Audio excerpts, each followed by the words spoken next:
नमस्कार दोस्तों, सोशल पिटारा चैनल पे आप सभी लोगों का स्वागत है। आज हम जानेंगे एलएसी पर फायरिंग क्यों नहीं हो सकती। आखिर भारत चीन में ऐसा कौन सा समझौता हुआ जिससे एलएसी पर फायरिंग नहीं हो सकती। सोशल पिटारा चैनल को सब्सक्राइब करें, शेयर करें और लाइक ज़रूर करें। भारत और चीन के बीच लद्दाख में जारी विवाद हिंसक झड़प में तब्दील हो गया। इस झड़प में भारतीय सेना के एक अफसर और 2 जवान शहीद हो गए। यह घटना तब हुई जब सोमवार रात को गलवान घाटी के पास दोनों देशों के बीच बातचीत के बाद सब कुछ सामान्य होने की स्थिति आगे बढ़ रही थी। इस विवाद के बीच जानते हैं आखिर चीन और भारत के बीच झड़प में गोलीबारी क्यों नहीं होती है।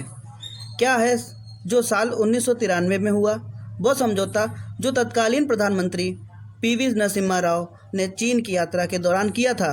बता दें कि चीन के साथ लगी line of actual control LAC करीब 3,488 किलोमीटर की है, जबकि चीन मानता है कि यह बस 2,000 किलोमीटर ही है। साल 1991 में तत्कालीन चीनी प्रधानमंत्री ली पेंग भारत दौरे पर आए थे। तब तत्कालीन प्रधानमंत्री पीवी नरसिम्हा राव ने ली के साथ LAC शांति और स्थिरता बनाए रखने के लेकर बातचीत की थी। इसके बाद प्रधानमंत्री नरसिम्हा राव साल 1993 में चीन के दौरे पर गए। इसी दौरान दोनों देशों के बीच LAC पर शांति बरकरार रखने के लिए समझौता किया गया। इस समझौते में 9 बिंदुओं पर आम सहमति बनी। इसमें से 8 बहुत महत्वपूर्ण माने गए। उस समय के तत्कालीन भारत के विदेश राज्य मंत्री RL भाटिया और तत्कालीन चीन उप विदेशी मंत्री तांग जियासुआन ने साइन किया।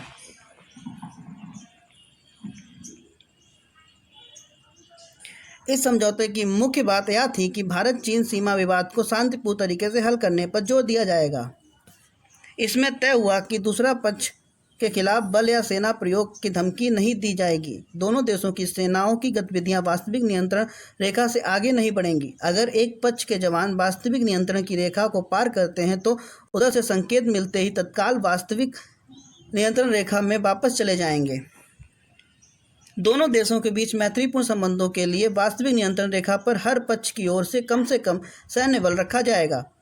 नियंत्रण रेखा पर सैन्य बलों की सीमा, इसकी संख्या बढ़ाने आदि के लिए दोनों देशों के बीच आपसी सलाह मशवरा करके निर्धारित होगा।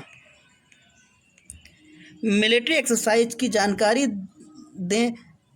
देते समझौते के अनुसार दोनों पक्ष विश्वास बहाली के उपायों के जरिए वास्तविक नियंत्रण रेखा के इलाके में काम करेंगे।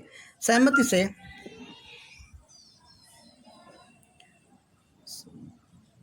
मिलिट्री एक्सरसाइज की जानकारी दे समझौते के अनुसार दोनों पक्ष विश्वास बहाली के उपायों के जरिए वास्तविक नियंत्रण रेखा के इलाकों में काम करेंगे। सहमति से पहचाने गए क्षेत्रों में कोई भी पक्ष सैन्य अभ्यास के स्तर पर कार्य नहीं करेगा। हर पक्ष इस समझौते के तहत वास्तविक नियंत्रण रेखा के आसपास अलग स्तरों के सैन्य अभ्यास की पूर्व सूचना देगा। भारत चीन की LAC पर दोनों तरफ से हवाई घुसपैठ न हो, इसके लिए समझौते में तय किया गया दोनों देशों की एयरफोर्स सीमा क्रॉस नहीं करेगी। दोनों पक्ष वास्तविक नियंत्रण की रेखा पर स्थित क्षेत्रों में एयर एक्सरसाइज या हवाई अभ्यास पर संभावित प्रतिबंधों पर भी विचार करेंगे। 1993 के समझौते के अनुसार सीमा से जुड़े मसलों पर दोनों देशों की तरफ से एक जॉइंट वर्किंग ग्रुप बनाया गया, जिसमें कूटनीति और सेना के विशेषज्ञ होंगे। ग्रुप का गठन भी आपसी परामर्श से ही होगा।